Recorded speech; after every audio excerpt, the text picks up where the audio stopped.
मनु और माता शत्रुपा दोनों ने एक बार दिव्य तपस्या करी।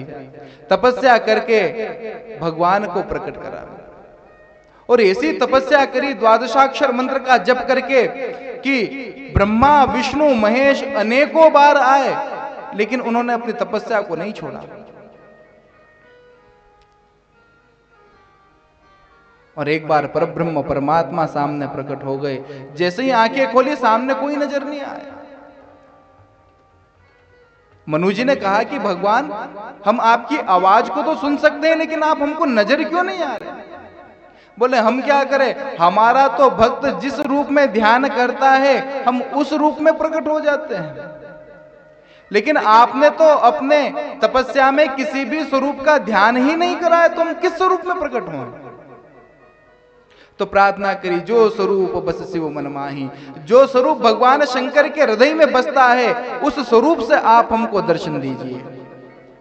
और भगवान शंकर के हृदय में कौन सा स्वरूप बसता? इष्ट देव मम बालक रामा। बाल रूप में राम जी प्रकट हो गए मनु और शत्रुपा के सामने। राम जी की दिव्य अलौकिक छटा को देख करके प्रसन्न हो गए, गदगद हो गए, हाथ जोड़ लिए। भगवान ने कहा कि मांगो। मनु महाराज ने कहा मांगहूं तुम ही।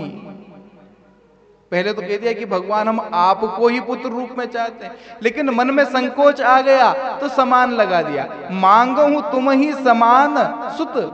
हे प्रभु, हम पुत्र चाहते हैं लेकिन आपको ही, लेकिन मन में जब संकोच आ गया तो समान लगा दिया। भगवान ने कहा कि सकुच बिहाई मांग नृप मोही। हे राजन, ये अपना संकोच को छोड़ करके मुझे ही पुत्र रूप में मांग लो। लेकिन हिम्मत नहीं हुई। अरे कोई बेटा अपने बाप से कैसे कह सकता है कि पिताजी इस जन्म में आप हमारे पिताजी थे, अगले जन्म में हम आपके बाप बन के आएंगे? कौन कह सकता है? संकोच के कारण नहीं। तो भगवान ने भी कहा कि तुम्हारे मन में तो इच्छा हमको ही पुत्र रूप में पाने की है, लेकिन तुमने कहा कि मांगू तुम ही समान, तो अपने समान एक और को लेकर के आएंगे। किसको? भरत राम ही की अनुहारी सहसा चितई सकैन नर नारी। भरत जी राम जी के जैसे ही लगते हैं, इसलिए उनको भी मैं साथ में लेकर के आऊंगा।